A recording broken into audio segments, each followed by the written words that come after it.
The heat in Kandahar was relentless. Sunlight pounding down on canvas tents, the air dry and heavy with dust and tension. After 3 deployments, I was no stranger to discomfort or danger. But nothing could have prepared me for the quiet stab that came from home. I had just finished a punishing 12-hour patrol. My legs felt like concrete, my uniform clung to my skin, and I longed for a few quiet minutes. Maybe even a short video call with my wife. That small hope dissolved the moment I checked my messages. Her name lit up my inbox with a subject line that sent a chill through my spine. "We need to talk." My gut told me what was coming, but I opened it anyway. "Hey Jason, I've decided to end this. I filed for divorce last week. This lifestyle isn't what I want anymore. Luke's moved in. It just made sense since you're not around. Also, I emptied our joint account. I needed the funds to get back on my feet. I hope you understand. Alyssa." That was it. No warning. No apology. Just a neatly typed betrayal from 7,000 miles away. A calm, calculated knife to the heart. I stared at the screen, unmoving. Around me, the bass buzzed as usual. Orders being shouted, trucks rumbling, radios cracking.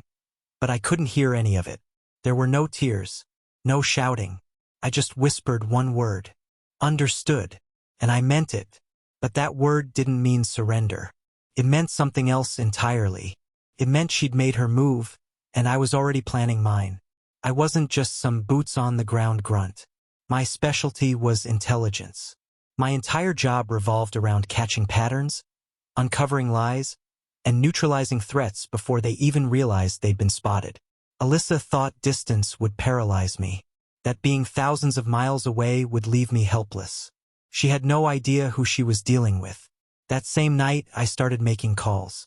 I knew who to contact: fellow soldiers, friends in logistics, in cyber, even in finance.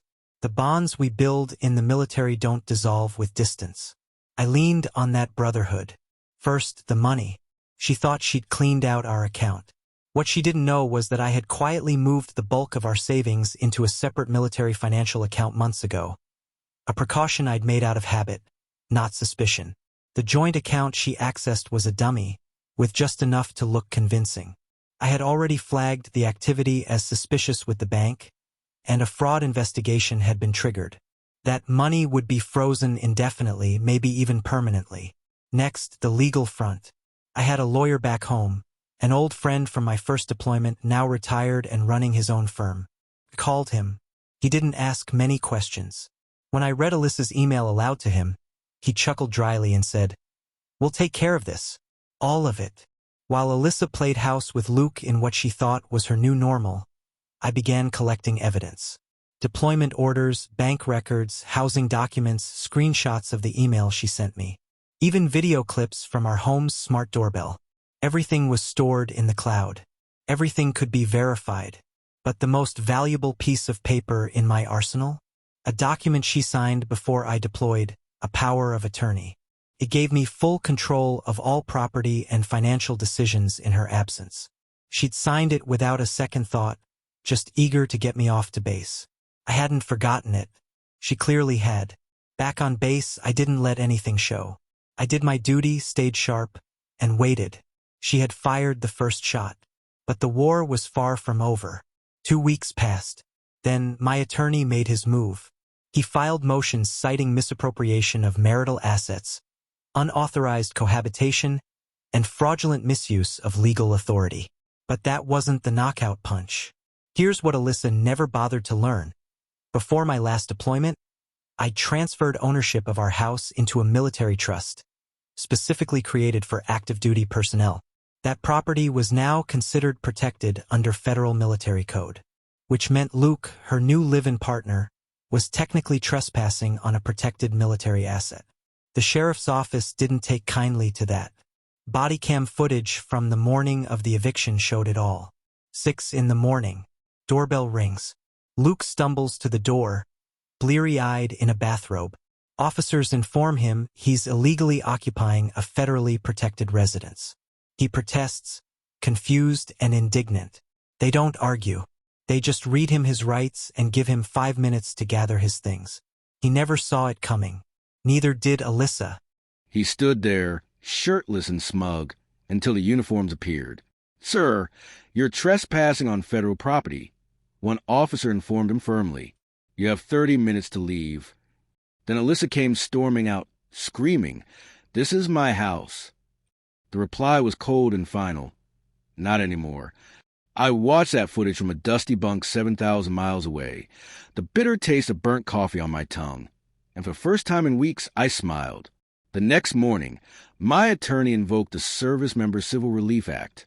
It brought the divorce process to a standstill, putting everything on pause until a military court could properly examine the details. That move froze our assets, blocked any property transactions, and ensured Alyssa and her new lover couldn't live in or sell the house. She had to sit in the mess she'd made, and that was only the beginning. 3 months later, I landed back in the States. I didn't visit my parents, didn't reach out to friends. I went straight to the courthouse. Alyssa was already there, looking exhausted, her lawyer beside her. Luke wasn't anywhere to be found. Apparently, being hit with a trespassing charge and the threat of legal damages made him vanish. Romance doesn't hold up well under legal pressure, it seems. She tried to speak to me when I entered. "Jason, can we talk?" I didn't mean for it to happen like this.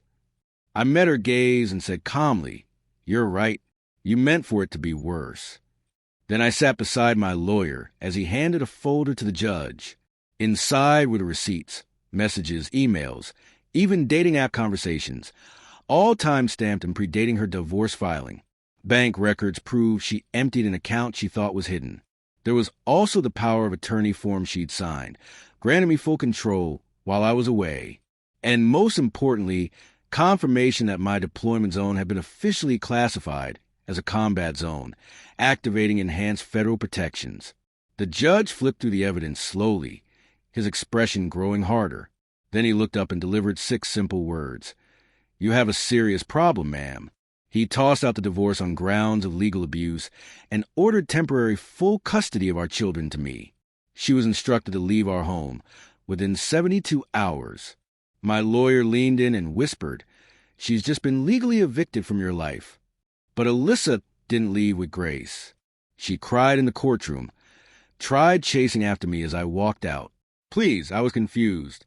Luke promised me security. I didn't respond. I didn't have to. The final blow was already underway. While I was still overseas, a JAG officer had walked me through something called the Uniformed Services Former Spouses Protection Act, USFSBA. It's meant to divide military retirement benefits in a divorce, but only under specific rules. Alyssa had broken every last one. She'd cheated, lived with another man while still married, misused her access to our finances. My attorney filed under the USFSBA to strip her of any right to my pension, benefits, or health coverage. The judge approved. She walked out of that courtroom empty-handed. No house, no money, no benefits, no children, and no sympathy. Just before she stepped through the doors for the last time, I finally spoke. "You ended our marriage in an email." I replied with silence. "That was your only warning." Months passed. I found a modest place near the ocean and settled there with the kids. I stepped away from active combat roles and took on a position helping returning veterans navigate the chaos of coming home. I never spoke ill of Alyssa to the children, but they put the pieces together over time. Kids always do. Word got around that she tried reconnecting with Luke, but he disappeared. She drifted from place to place, clinging to borrowed couches and posting cryptic messages about healing and betrayal on social media. No one was convinced. As for me, I wasn't angry anymore, just free, and that was more than enough.